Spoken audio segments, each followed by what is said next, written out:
اس کے آنکھوں میں ایسی سختی اتر آئی کہ ارمین کے ہونٹ فوراً بند ہو گئے. اس کے ہاتھ بے اختیار کانپنے لگے اور نسیں جھک گئیں. مہران نے چند لمحے اسے حال میں دیکھا. اس کے چہرے پر خوف کی وہ کیفیت تھی جسے دیکھ کر شاید کسی عام انسان کا دل پسیج جاتا، مگر مہران کی آنکھوں میں کچھ اور ہی چل رہا تھا.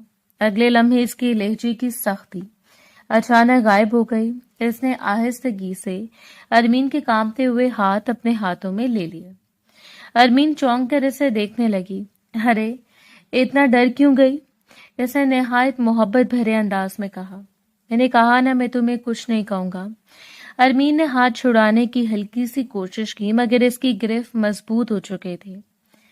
دیکھو میری طرف، اس نے دھیرے سے کہا. ارمین نے ڈرتے ڈرتے نسیں اٹھائی. تم بہت معصوم ہو، شاید اس لیے مجھے تم پر غصہ بھی نہیں آتا. اس نے اس کے ہاتھ پر انگوٹھا پھیرتے ہوئے کہا. تم نے تو کوئی گناہ نہیں کیا، سزا تو قصوروار کو ملتی ہے. ارمین کے دل کی دھڑکن بے قابو ہوتی جا رہی تھی. اسے محسوس ہو رہا تھا جیسے وہ کسی ایسے جال میں پھنستی جا رہی ہو جس کے دھاگے نظر نہیں آتے. مہران اس کے مزید قریب آ گیا. دونوں کے درمیان اب چند ہی انچ کا فاصلہ رہ گیا تھا. اس کی نظریں مسلسل ارمین کے چہرے پر جمی ہوئی تھیں، جیسے وہ اس خوف کو پڑھ رہا ہو اور اسی خوف سے لطف اندوز ہو رہا ہو. جانتی ہو، وہ سرگوشی کے انداز میں بولا، کچھ بدلے چیخ کر نہیں لیے جاتے، کچھ بدلے تو محبت کا لباس پہن کر لیے جاتے ہیں، اور سامنے والے کو آخری لمحے تک احساس بھی نہیں ہوتا کہ وہ کب شکار بن چکا ہے. ارمین کے جسم میں سنسنی دوڑ گئی. وہ بے اختیار پیچھے ہٹنے لگی مگر دیوار اس کی پشت سے لگ چکی تھی. مہران کے لبوں پر ایک بار پھر وہی پراسرار مسکراہٹ ابھری، ایسی مسکراہٹ جو آنے والے طوفان کی پہلی خاموش دستک تھی. وہ سمجھ پاتی اس سے پہلے وہ اس کے دونوں ہاتھوں کو اپنے قابو میں کر چکا تھا. کمرے میں مکمل اندھیرا تھا. محض چاندنی رات کی روشنی کھڑکی سے آ رہی تھی. وہ آہستہ آہستہ اس کے قریب ہوا اور دوسرے ہاتھ سے اس کی دھڑکنوں کو دبوچ کر اس کی سانسوں کو اپنی گرفت میں لے چکا تھا. وہ بری طرح تلملائی تھی. جس انسان کے سامنے کھڑے ہوتے ہوئے اسے خوف آتا تھا، شرم سے لرزنے لگتی تھی، اس وقت وہ دھیرے دھیرے اپنے اور اس کے درمیان حائل ہر پردے کو ہٹاتا جا رہا تھا. وہ رو رہی تھی، اپنا آپ چھڑانے کے لیے جھٹپٹا رہی تھی، لیکن اس کے لیے ممکن نہیں تھا. وہ ایک صنف نازک تھی جس کے لیے ایک مرد کا مقابلہ کرنا بہت مشکل تھا. دھیرے دھیرے ان دونوں کے درمیان ہر پردہ ہٹتا چلا گیا. چند لمحے بعد اسے محسوس ہو گیا تھا کہ وہ کچھ نہیں کر پائے گی، اس لیے اپنا آپ اس کے سپرد کر گئی تھی، اس بات سے انجان کہ یہ رات اس کے لیے کیسی قیامت کھڑی کرنے والی ہے.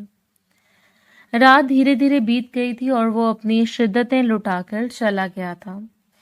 دوپہر 2 بجے مہران شاہ اپنے کمرے میں موجود، صوفے پر سکون سے بیٹھا، سامنے میز پر پھیلے چند اہم کاغذات کا باریک بینی سے جائزہ لے رہا تھا. اس کے چہرے پر ہمیشہ کی طرح سنجیدگی چھائی ہوئی تھی، جیسے باہر کی دنیا میں چاہے کیسا ہی طوفان برپا ہو، اس کے اندر کوئی ہلچل نہ اٹھتی ہو. تبھی دروازے پر ہلکی سی دستک ہوئی اور جواب کا انتظار کیے بغیر رخشندہ بیگم اندر داخل ہوئی. ان کے چہرے پر غصہ، بے بسی اور دکھ ایک ساتھ نمایاں تھے. وہ تیز قدموں سے اس کے سامنے آ کر رکی اور بغیر کسی تمہید کے بول اٹھی. آخر کب تک انتظار کرنا ہے مجھے؟ تم نے ابھی تک ان کمبخت لوگوں سے ہماری جان کیوں نہیں چھڑوائی؟ تم نے ابھی تک اپنی بیوی کو طلاق کیوں نہیں دی؟ میں ایک لمحہ بھی اس رشتے کا بوجھ برداشت نہیں کر سکتی. مہران نے نظریں کاغذات سے نہیں ہٹائیں، صرف ایک صفحہ بند کر کے میز پر رکھا اور بےحد سکون بھرے لہجے میں بولا، مورے کھانے کو ہمیشہ ٹھنڈا کر کے کھانا چاہیے، جلد بازی میں منہ جل جاتا ہے. رخشندہ بیگم نے غصے سے اس کی طرف دیکھا. مجھ سے پہیلیوں میں بات مت کرو، سیدھی زبان میں جواب دو. میری بیٹی نے رو رو کر اپنا حشر بڑا کر لیا. ان سنگ دل لوگوں نے ذرا رحم نہیں کیا. ایک لمحے میں اسے گھر سے نکال دیا. اس کی عزت، اس کے جذبات، کسی چیز کی قیمت نہیں سمجھی انہوں نے، اور تم یہاں بیٹھے سکون سے کاغذات دیکھ رہے ہو. مہران نے آہستہ سے کرسی کی پشت سے ٹیک لگائی اور پہلی بار ماں کی آنکھوں میں دیکھا. اس کی آنکھوں میں عجیب سی ٹھنڈک تھی، ایسی ٹھنڈک جو اکثر خطرناک ارادوں کی نشانی ہوتی ہے۔ میں سکون سے نہیں بیٹھا مورے، میں صرف جلد بازی نہیں کر رہا۔ رخشندہ بیگم نے بے چینی سے کہا، پھر آخر کیا کر رہے ہو تم؟ اس کے ہونٹوں پر ہلکی سی مسکراہٹ نمودار ہوئی۔ جس طرح انہوں نے میری بہن کی زندگی برباد کی ہے، میں بھی ان کی بہن کو اسی طرح برباد کروں گا۔ فرق صرف اتنا ہوگا کہ انہیں سمجھ بھی نہیں آئے گی کہ ان کی تباہی شروع کب ہوئی۔ رخشندہ بیگم چند لمحے خاموش رہیں، پھر الجھن سے بولی، تمہارا مطلب کیا ہے؟ میران نے میز پر رکھی قلم انگلیوں میں گھماتے ہوئے کہا، شکار کرنے والا شکاری کبھی دوڑ کر وار نہیں کرتا، پہلے شکار کو اپنے محفوظ ہونے کا یقین دلاتا ہے، پھر ایک ہی وار میں سب کچھ ختم کر دیتا ہے۔ مجھے تمہاری کوئی بات سمجھ نہیں آ رہی، انہوں نے جھنجھلا کر کہا، بس اتنا سمجھ لیجئے کہ میں اپنا پہلا پتا پھینک چکا ہوں، اب صرف نتیجے کا انتظار ہے۔ کون سا پتا؟ رخشندہ بیگم فوراً آگے بڑھی، تم نے کیا کیا ہے؟ میران نے جواب دینے کی بجائے میز پر پڑی فائل بند کی اور اٹھ کر کھڑکی کے پاس جا کھڑا ہوا۔ اس کی پشت ماں کی طرف تھی۔ مورے، اس کی آواز پہلے سے زیادہ دھیمی مگر پورے اعتماد تھی، آپ نے مجھے ہمیشہ یہ سکھایا تھا کہ دشمن کو وہی درد ہو جو عمر بھر اسے سونے نہ دے۔ میں نے آپ کی یہی بات یاد رکھی ہے۔ رخشندہ بیگم کا غصہ آہستہ آہستہ تجسس میں بدلنے لگا۔ میران، صاف صاف بتاؤ، کیا تم نے کچھ کیا ہے؟ وہ آہستہ آہستہ اس کی قریب آئی۔ مجھے اندھیرے میں مت رکھو۔ اس نے گردن موڑ کر ماں کی طرف دیکھا، اس کی آنکھوں میں خطرناک اطمینان تیر رہا تھا۔ صرف اتنا جان لیجیے، آپ کے دودھ کی قسم، میں لوگوں کو ایسی اذیتناک تکلیف دوں گا کہ وہ ہر صبح اپنی سانسوں پر افسوس کریں گے۔ انہیں معلوم ہو جائے گا کہ انہوں نے کس کی بہن کے ساتھ ظلم کیا تھا، لیکن ابھی نہیں، ابھی صرف انتظار کیجیے۔ رخشندہ بیگم نے بے اختیار پوچھا، کیا تمہاری اس خاموشی کے پیچھے کوئی منصوبہ ہے؟ میران نے چند لمحے نے دیکھا، پھر اس کے لبوں پر ایک پراسرار مسکراہٹ ابھری۔ وہ نہ ہاں بولا نہ انکار کیا، بس خاموشی سے میز پر رکھی فائل اٹھائی اور دوبارہ اس کے اوراق پلٹنے لگا، جبکہ رخشندہ بیگم اسی مسکراہٹ کو دیکھتے ہوئے یہ سمجھ چکی تھی کہ ان کا بیٹا کوئی ایسا کھیل شروع کر چکا ہے جس کا انجام شاید کسی کی سوچ سے بھی زیادہ ہولناک ہونے والا تھا۔ ان کے چہرے پر بھی شیطان بھری مسکراہٹ پھیل گئی تھی۔ 2 دن گزر چکے تھے مگر ارمین نے خود کو کمرے کی 4 دیواری میں قید کر لیا تھا۔ کھانا وہ صرف اتنا کھاتی کہ گھر والوں کے اصرار کا جواب بن جائے، باقی وقت خاموشی، آنسو اور الجھن اس کے ساتھ ہی بنے رہتے۔ اس کے دل پر ایک ایسا بوجھ تھا جس کی وجہ سے وہ کسی کو سمجھا بھی نہیں پا رہی تھی۔ ہر بار وہ خود کو یہی سمجھانے کی کوشش کرتی کہ شاید وہ ضرورت سے زیادہ سوچ رہی ہے، مگر دل تھا کہ مسلسل کسی آنے والے طوفان کی خبر دے رہا تھا۔ اسے بار بار یہی خیال ستاتا کہ اس کے بھائی نے ایک دن پہلے میران شاہ کی بہن کو طلاق دی، اور اسی رات میران شاہ کا اس کے پاس آنا یہ محض اتفاق نہیں ہو سکتا، شاید وہ غلط ہو، شاید اس کا وہم ہو، مگر اس کے اندر اٹھنے والی بے چینی ہر گزرتے لمحے کے ساتھ بڑھتی جا رہی تھی۔ وہ انہی خیالوں میں گم بیٹھی تھی جب دروازے پر ہلکی سی دستک ہوئی۔ آ جائیے، اس نے دھیمی آواز میں اجازت دی۔ دروازہ کھلا اور کبیر خان اندر داخل ہوا، اس کا ماموزاد اور بہترین دوست۔ اسے دیکھتے ارمین نے فوراً اپنا دوپٹہ درست کرتے ہوئے کہا، سر پر جما لیا۔ کبیر نے جیسے اس کے زرد پڑے چہرے اور سوجی ہوئی آنکھوں کو دیکھا تو اس کے ماتھے پر فکر کی لکیریں ابھر آئیں۔ یہ کیا حالت بنا رکھی ہے تم نے؟ وہ قریب آتے ہوئے بولا، تم ٹھیک سے کھانا کیوں نہیں کھا رہی؟ پھوپھو کی کال آئی تھی، وہ بہت پریشان تھی۔ آخر مسئلہ کیا ہے؟ ارمین نے نظریں جھکا لی۔ اس نے جواب دینے کی کوشش کی مگر آواز گلے میں اٹک گئی۔ اگلے لمحے اس کی آنکھوں سے آنسو بہنے لگے، پہلے خاموشی سے پھر ہچکیوں میں بدل گئے۔ کبیر فوراً اس کے قریب بیٹھ گیا۔ ارمین، اس نے نرمی سے پکارا، دیکھو میری طرف، کیا ہوا ہے؟ کسی نے کچھ کہا ہے؟ مگر ارمین صرف روتی رہی۔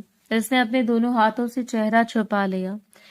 کبیر نے چند لمحے خاموش رہ کر اسے سنبھلنے کا موقع دیا، پھر دھیرے سے بولا، زندگی ہمیشہ ایک جیسی نہیں رہتی، کبھی خوشیاں انسان کا امتحان لیتی ہیں اور کبھی دکھ اسے مضبوط بنانا سکھاتے ہیں۔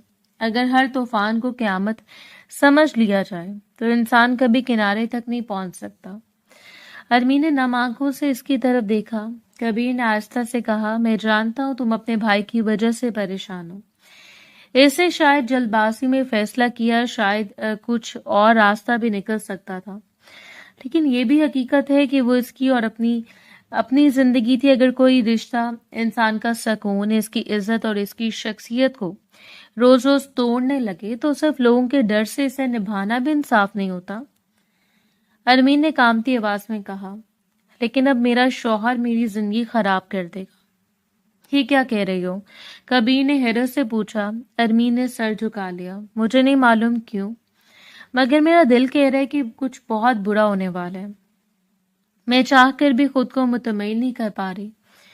کبیر نے گہری سانس لی۔ دل کبھی کبھی خوف کی زبان بھی بولتا ہے، اور خوف ہمیشہ حقیقت نہیں ہوتا۔ اگر ہم ہر اندیشے کو سچ مان لیں تو جینا ناممکن ہو جائے۔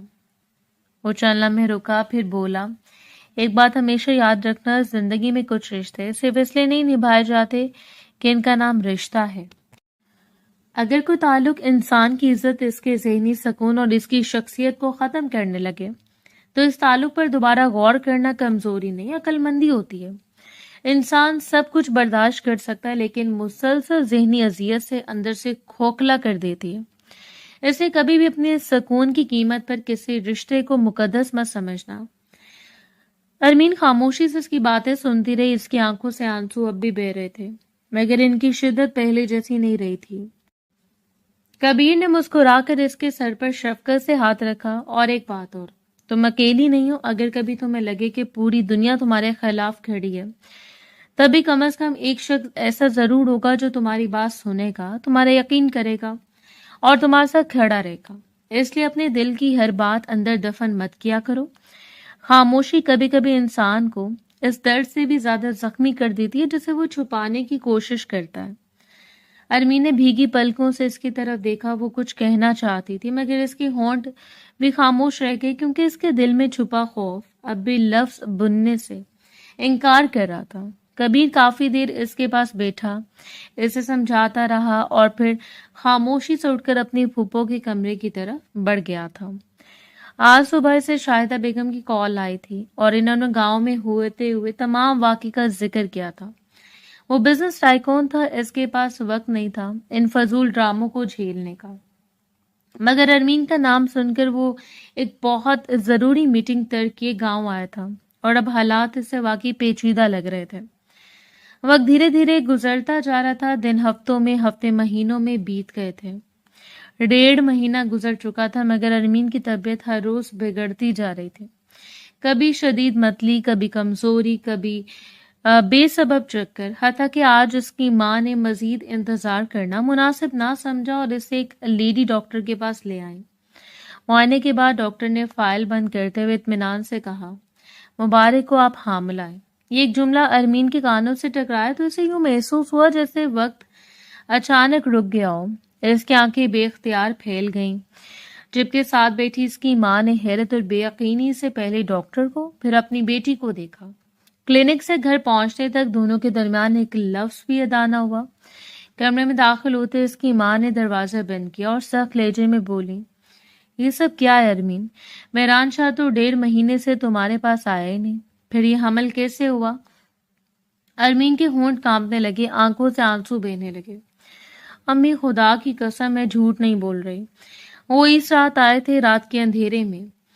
کھڑکی سے بس ان کی آواز بلند ہوئی، اتنا بڑا جھوٹ مت بولو، کوئی عزت دار آدمی اپنی بیوی کے گھر کھڑکی پھاند کر آتا ہے؟ امی، میری بات پر یقین کریں، میں نے آپ سے کبھی جھوٹ نہیں بولا، وہ سسکتے ہوئے بولی۔ وہ آئے تھے، واقعی آئے تھے، مگر اس کی ماں نے بیزاری سے ہاتھ اٹھایا۔ میں اس کہانی پر یقین نہیں کر سکتی، یہ کہہ کر وہ غصے میں کمرے سے باہر نکل گئیں۔ دروازہ بند ہونے کی آواز کے ساتھ ہی ارمین جیسے اندر سے ٹوٹ گئی۔ وہ کئی منٹ تک بے حس ہو کر بیٹھی رہی، پھر کانپتے ہاتھوں سے اپنا موبائل اٹھایا، اس کی نظریں ایک نمبر پر آ کر رک گئیں۔ آج تک اس نے کبھی مہران شاہ کو خود فون نہیں کیا تھا، مگر آج اس کے پاس کوئی اور راستہ بھی نہیں تھا۔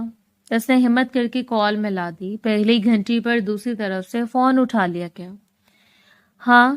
سرد آواز ابھری. ارمین چند لمحے بول ہی نہ سکی، اس کے لب کانپ رہے تھے. پھر بامشکل آواز نکلی، شاہ صاحب. دوسری طرف خاموشی رہی. ارمین نے روتے ہوئے کہا، آپ اس رات آئے تھے نا کھڑکی سے؟ آج میں ڈاکٹر کے پاس گئی تھی. ڈاکٹر نے بتایا کہ میں حاملہ ہوں. میری طبیعت بہت خراب رہتی ہے. خدا کے لیے آپ گھر آ جائیں. یہاں کوئی میری بات پر یقین نہیں کرا. دوسری طرف چند لمحوں تک مکمل خاموشی چھائی رہی. ارمین نے امید سے فون کو مضبوطی سے پکڑ لیا، مگر اگلے لمحے میران شاہ کی آواز سنائی تھی، ایسی سرد اور بے رحم کہ اس کے جسم میں کپ کپی دوڑ گئی. تم ابھی جو بات کر رہی ہو اس کا مطلب سمجھتی ہو؟ ارمین نے سسکتے ہوئے کہا، میں صرف سچ کہہ رہی ہوں. سچ؟ وہ طنزیہ ہنسا. میرے خیال میں تم نے غلط آدمی چن لیا اپنا بوجھ اٹھانے کے لیے. یہ آپ کیا کہہ رہے ہیں؟ ارمین کی آواز ٹوٹ گئی. میں نے آپ پر بھروسہ کر کے فون کیا ہے، اور تمہیں لگتا ہے میں آنکھیں بند کر کے تمہاری ہر بات مان لوں گا؟ اس کا لہجہ مزید سخت ہو گیا. تم کسی اور کی گناہ کا الزام میرے سر ڈالنا چاہتی ہو. پہلے تمہارا خاندان مجھے زہر لگتا تھا، اب تم نے ثابت کر دیا کہ میری رائے غلط نہیں تھی. خدا کے لیے ایسا مت کریں. ارمین بے اختیار رو پڑی. میں نے کچھ غلط نہیں کیا، خدا کی قسمیں اپنے پاس رکھو. میران نے بے رحمی سے بات کاٹ دی. اب یہ معاملہ صرف تمہارے اور میرے درمیان نہیں رہا. میں بھی پنچایت جاؤں گا، وہیں فیصلہ ہوگا کہ سچ کون بول رہا ہے اور جھوٹ کون. اگلی ملاقات پنچایت میں ہوگی. نہیں پلیز میری بات تو سنیں. ارمین گھبرا کر بولی. شاہ صاحب خدا کے لیے فون مت کاٹیں، میری بات مکمل. مگر دوسری طرف سے کال منقطع ہو چکی تھی. ہیلو شاہ صاحب پلیز. وہ بار بار پکارتی رہی، مگر جواب میں صرف خاموشی تھی. اس کے ہاتھ سے موبائل پھسل کر بستر پر گر گیا تھا. وہ اپنے دونوں ہاتھوں سے چہرہ ڈھانپ کر اس شدت سے روئی جیسے اس کی آخری امید بھی ابھی اس سے چھین لی گئی ہو. اور وہ پہلی بار اسے محسوس ہوا کہ بعض اوقات سچ بولنے والا بھی دنیا کی نظروں میں سب سے بڑا مجرم بن جاتا ہے. اور اسے اب اپنے عمل سے بے حد افسوس ہو رہا تھا کہ آخر اس نے اسے فون کیا ہی کیوں. وہ بلّہ سے فریاد ہی کر سکتی تھی کہ سب ٹھیک ہو جائے، مگر جو حال اس نے پھینکا تھا وہ اس جال میں پھنس چکی تھی. بھلا وہ کیسے اب یہ موقع جانے دے سکتا تھا؟ اگلے دن صبح کے 7 بج رہے تھے جب پنچایت کے چند آدمی ملک حویلی کے دروازے پر آ کھڑے ہوئے. ان کے چہروں پر سختی نمایاں تھی. کسی کو صفائی کا موقع دیے بغیر انہوں نے اعلان کیا کہ سردار صاحب نے پوری پنچایت طلب کی ہے اور ارمین کو حاضر کرنا ہوگا. پورے ملک خاندان میں جیسے ایک طوفان برپا ہو گیا. ارمین خوف سے کانپ اٹھی. وہ بار بار روتے ہوئے کہتی رہی، میں نے کچھ نہیں کہا، خدا کے لیے میری بات سن لیجیے. مگر کسی نے اس کی فریاد نہ سنی. اسے زبردستی گھر سے نکال کر پنچایت کے میدان تک لایا گیا، جہاں گاؤں کے معززین، ملک خاندان کے تمام مرد، شاہ خاندان کے تمام افراد اور خود سردار صاحب اپنی مخصوص نشست پر موجود تھے. ارمین کو سب کے سامنے کھڑا کر دیا گیا. اس کا وجود لرز رہا تھا، نظریں جھکی ہوئی تھی اور آنسو مسلسل بہہ رہے تھے. اسے حکم کے مطابق درخت کے ساتھ رسیوں سے جکڑ دیا گیا. پورا جرگہ خاموش تھا. چند لمحوں کی خاموشی کے بعد میران شاہ آگے بڑھا. اس کے آواز میں برف جیسی ٹھنڈک تھی. سردار صاحب، اس عورت سے میرا اب کوئی تعلق نہیں رہا. میرے نکاح میں ہوتے ہوئے اس پر ایسا الزام لگا ہے جس کے بعد میں اس کے ساتھ ایک لمحہ بھی رشتہ نہیں رکھ سکتا. رات کے اندھیرے میں ایک آدمی کھڑکی کے ذریعے اس کے کمرے میں آیا اور اس کے ساتھ ناجائز تعلق بنانے اور اب یہ محترمہ حاملہ ہے، یہ جھوٹی کہانیاں بنا کر اپنا قصور میرے سر ڈالنا چاہتی ہے، اور میں اس کے قریب گیا ہی نہیں ہوں. جب سے ہمارا نکاح ہوا ہے میں مطالبہ کرتا ہوں کہ قانون کے مطابق جو کارروائی بنتی ہے وہ کی جائے اور مجھے اس نکاح سے آزاد کر دیا جائے. اب تک جو جرگے کے قانون کے مطابق ایسی عورتوں کو سزا ملی ہے اسے بھی دی جائے. اس کی بات ختم ہوتے ہی شہزاد اپنے جذبات پر قابو نہ رکھ سکا. وہ غصے سے آگے بڑھا اور بلند آواز میں بولا، جھوٹ بول رہا ہے یہ سردار صاحب. اس نے میری بہن سے بدلہ لینے کے لیے یہ سب کھیل رچا ہے. میں نے اس کی بہن کو طلاق دی تھی اور اب یہ میری معصوم بہن کی زندگی برباد کر رہا ہے. زبان سنبھال کر. میران کی گرجدار آواز پورے میدان میں گونجی. اپنی بہن کی حقیقت پر پردہ ڈالنے کے لیے میری بہن کا نام مت لینا. پہلے اپنے گھر کا حساب دو، پھر دوسروں پر انگلی اٹھانا. شہزاد بھی تڑپ کر بولا، میری بہن پاک دامن ہے اور میں آخری سانس تک یہ بات کہوں گا. میران نے طنزیہ ہنسی. ہر بھائی بھی یہ کہتا ہے، لیکن حقیقت بدل نہیں جاتی. یہ الفاظ ارمین کے دل پر کسی تیز دھار وار کی طرح لگے. وہ بے اختیار آگے بڑھی اور روتے ہوئے بولی، شاہ صاحب خدا کے لیے سچ بول دیجئے. آپ جانتے میں جھوٹ نہیں بول رہی. آپ ہی میرے پاس آئے تھے. آپ جانتے میں نے کبھی آپ کے علاوہ کسی کو اپنی زندگی میں جگہ نہیں دی. میرے دامن پر ایسا الزام مت لگائیے. اس کی آواز ٹوٹ رہی تھی. آنسو رکنے کا نام نہیں لے رہے تھے. میں آپ سے اپنی عزت کی بھیک مانگ رہی ہوں. کم از کم اتنا تو کہہ دیجئے کہ میں جھوٹ نہیں بول رہی. مگر میران کا چہرہ کسی پتھر کی مانند بے تاثر رہا. اس نے سردار صاحب کی طرف دیکھتے ہوئے کہا، میں اپنے موقف پر قائم ہوں. اس الزام سے میرا کوئی تعلق نہیں ہے. میں اس نکاح کو ختم کرنا چاہتا ہوں اور پنچایت جو مناسب سمجھے فیصلہ کرے. پورے میدان میں خاموشی چھا گئی. سردار صاحب نے ایک ایک چہرہ دیکھا، پھر ارمین کی طرف نظر اٹھائی. ان کے لہجے میں سختی ضرور تھی مگر فیصلہ نپا تولا تھا. یہ معاملہ سنگین ہے، لیکن اس وقت فوری آخری فیصلہ سنانا مناسب نہیں ہوگا. لڑکی حاملہ ہے، اس لیے اس کی ہونے والے بچے کی حالت کو بھی مد نظر رکھنا ہوگا. پنچایت آج اس مقدمے کو مؤخر کرتی ہے. ارمین اپنے گھر والوں کی نگرانی میں رہے گی، گاؤں سے باہر نہیں جائے گی اور آئندہ اجلاس میں تمام شواہد اور بیانات دوبارہ سنے جائیں گے. اس کے بعد حتمی فیصلہ دیا جائے گا. میدان میں سرگوشیاں پھیل گئیں. شہزاد فوراً اپنی بہن کے پاس پہنچا. اس کے کانپتے ہوئے کندھوں کو سہارا دیا. ارمین کی آنکھوں میں آنسو اب بھی بہ رہے تھے مگر اس کی نظریں صرف ایک شخص پر جمی تھیں. میران نے ایک لمحے کے لیے بھی اس کی طرف دوبارہ نہیں دیکھا. وہ پلٹا، اپنے ساتھیوں کے ساتھ گاڑی کی طرف بڑھا اور بغیر کچھ کہے وہاں سے روانہ ہو گیا. جبکہ ارمین کو پہلی بار شدت سے محسوس ہوا کہ بعض اوقات سب سے زیادہ تکلیف الزام نہیں دیتا بلکہ اس شخص کی خاموشی دیتی ہے جس کی ایک سچ سے پوری دنیا بدل سکتی تھی. شہزاد اسے آزاد کروا کر فوراً گھر کی طرف بڑھ گیا تھا. 2 گھنٹے بعد ڈرائنگ روم میں ایسی خاموشی چھائی ہوئی تھی جو کسی ماتم سے کم محسوس نہیں ہو رہی تھی. ارمین صوفے کے کونے میں بالکل ساکت بیٹھی تھی. اس کی آنکھیں مسلسل ایک ہی نقطے پر جمی ہوئی تھیں جسے وہ اس کمرے میں موجود ہی نہ. اس کے چہرے سے زندگی کی آخری رمق بھی رخصت ہو چکی تھی. اسے اب تک یقین نہیں آ رہا تھا کہ جس انسان کے لیے اس نے تہجد کی تاریکیوں میں ہاتھ اٹھا کر دعائیں مانگی تھی، جس کے دل میں اپنے لیے محبت پیدا ہونے کی التجائیں کی تھی، جسے ہمیشہ کے لیے اپنا محرم مان کر اس کے نام پر اپنے ہر خواب کی بنیاد رکھی تھی، اس انسان نے چند لمحوں میں اسے پورے گاؤں کے سامنے ایسا رسوا کر دیا کہ اس کے اپنی آواز پہ اس کا ساتھ چھوڑ گئی. اسے محسوس ہو رہا تھا جیسے اس کی پوری زندگی ایک ہی دن میں اس سے چھین لی گئی ہو. کمرے میں موجود ہر شخص خاموش تھا.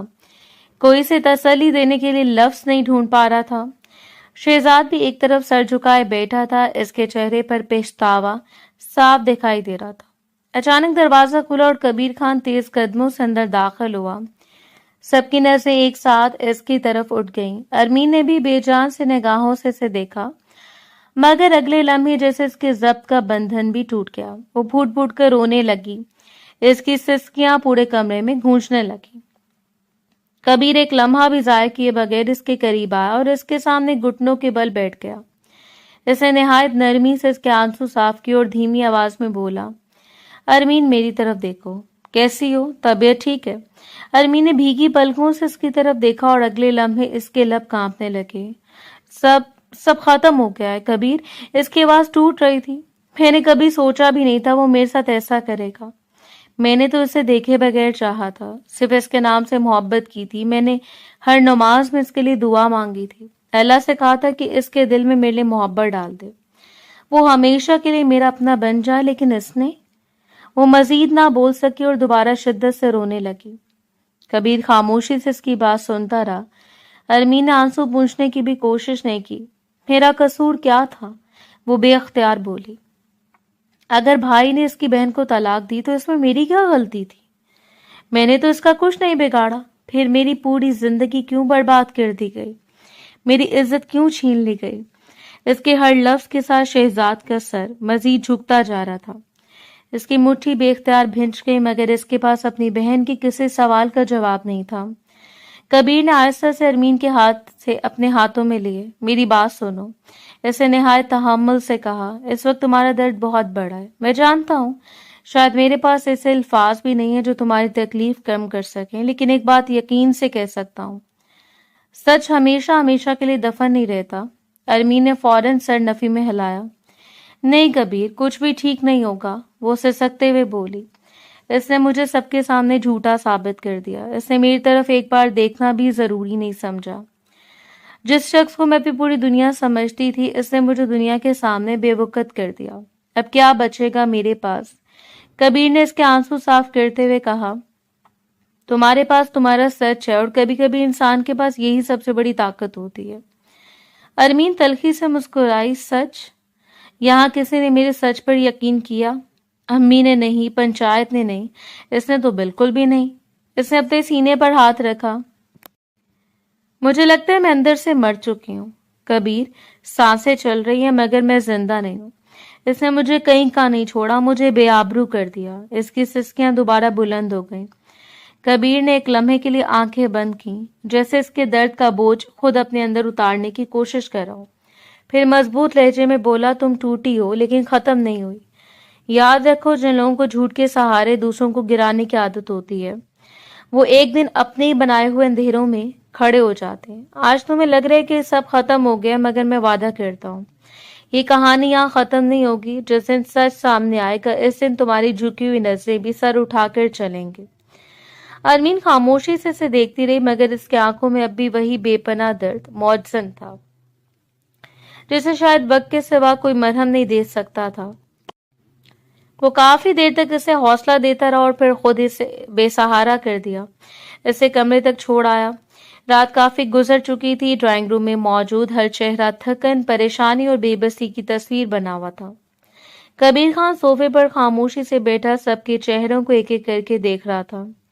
اس نے سب کو ایک جگہ جمع ہونے کا کہا تھا، مگر اب چند لمحوں سے کمرے پر ایسی خاموشی طاری تھی کہ کسی میں بات شروع کرنے کی ہمت نہیں ہو رہی تھی۔ آخرکار کبیر نے گہری سانس لی اور سیدھا بیٹھ گیا۔ اس کی سنجیدہ نظریں شاہدہ بیگم پر جم گئیں۔ پھپھو، میں ایک فیصلہ کر چکا ہوں۔ اس کی آواز میں غیر معمولی ٹھہراؤ تھا۔ سب کی نظریں فوراً اس کی طرف اٹھ گئی۔ میں ارمین کو اپنے ساتھ شہر لے کر جا رہا ہوں، وہ میرے بنگلے پر رہے گی کم از کم کچھ دنوں کے لیے۔ یہ جملہ سنتے ہی شہزاد فوراً سیدھا ہو کر بیٹھا۔ یہ کیسے ہو سکتا ہے؟ وہ میری بہن ہے، کہیں نہیں جائے گی۔ کبیر نے آہستہ سے اس کی طرف دیکھا۔ اس کی آنکھوں میں ایسی سختی تھی کہ شہزاد بے اختیار خاموش ہو گیا، مگر پھر بھی بولا، لوگ پہلے نہ جانے کیا کیا کہہ رہے ہیں، اب اگر وہ شہر چلی گئی تو بس۔ کبیر کی آواز پہلی بار بلند ہوئی۔ لوگ؟ تمہیں اب لوگوں کی فکر ہو رہی ہے؟ جب تم نے ایسا فیصلہ کیا تھا جس کی آگ میں آج تمہاری بہن جل رہی ہے، تب تمہیں لوگوں کا خیال نہیں آیا تھا؟ شہزاد کے چہرے کا رنگ اڑ گیا۔ میں نہیں، آج تم کچھ نہیں کہو گے۔ کبیر نے اس کی بات کاٹ دی۔ آج تم صرف سنو گے۔ تمہاری جلد بازی نے ایک نہیں 2 خاندانوں کی زندگی اجاڑ دی۔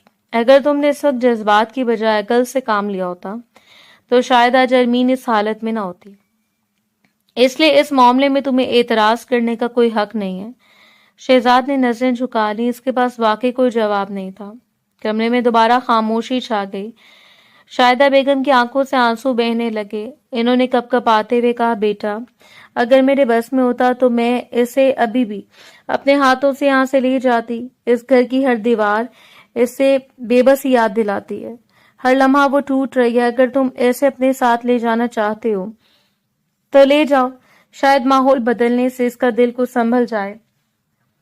وہ چند لمحے خاموش رہیں، پھر پریشانی سے بولی، لیکن ایک بات مجھے کھائے جا رہی ہے۔ پنچایت نے صاف حکم دیے کہ وہ گاؤں سے باہر نہیں جا سکتی۔ اگر تم اسے لے گئے ہو تو مسئلہ مزید نہ بڑھ جائے۔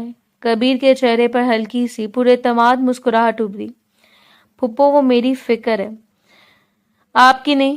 اسے نہایت اطمینان سے کہا، میں ایسا کوئی قدم نہیں اٹھاؤں گا جس سے ارمین کی مشکلات بڑھیں۔ اگر کسی سے بات کرنی پڑی تو میں کروں گا، اگر کسی کو جواب دینا پڑا تو میں دوں گا۔ لیکن میں اسے اس حالت میں یہاں مزید نہیں رہنے دوں گا۔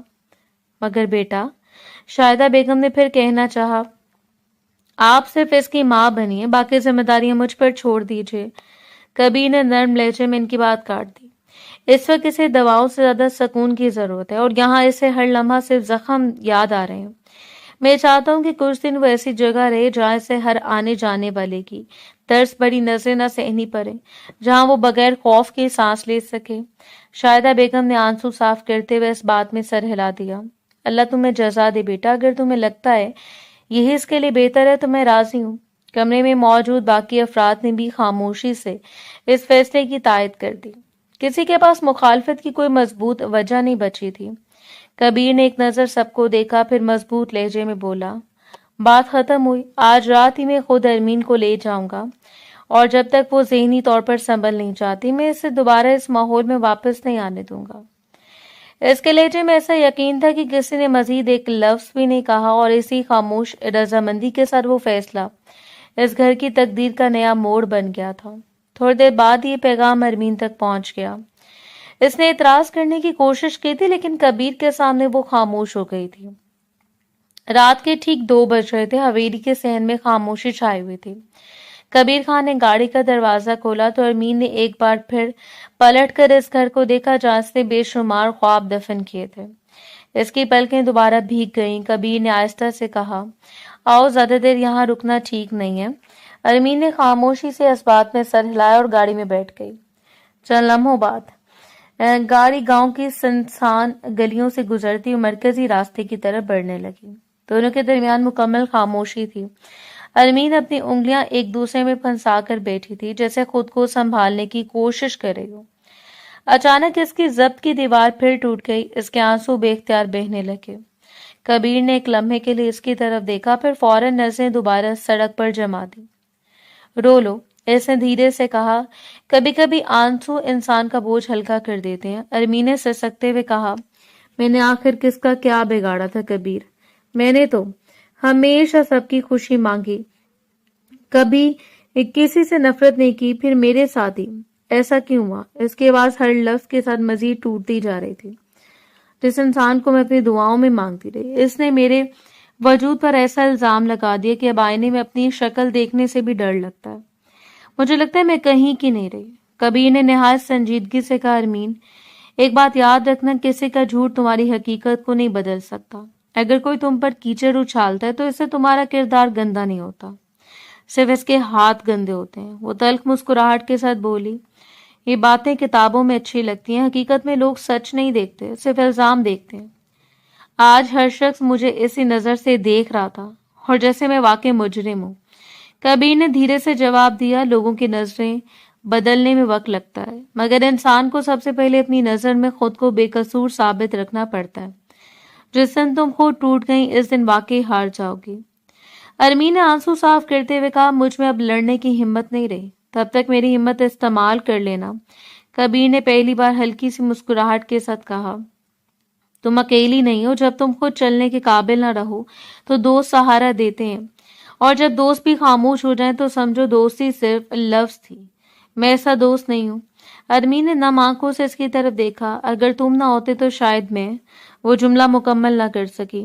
کبیر نے فوراً بات کا رخ بدل دیا، آج کسی انجام کی بات نہیں ہوگی، آج صرف ایک بات ہوگی، تم زندہ رہوگی، مضبوط رہوگی، اور ایک دن اپنا سچ ثابت کرو گی۔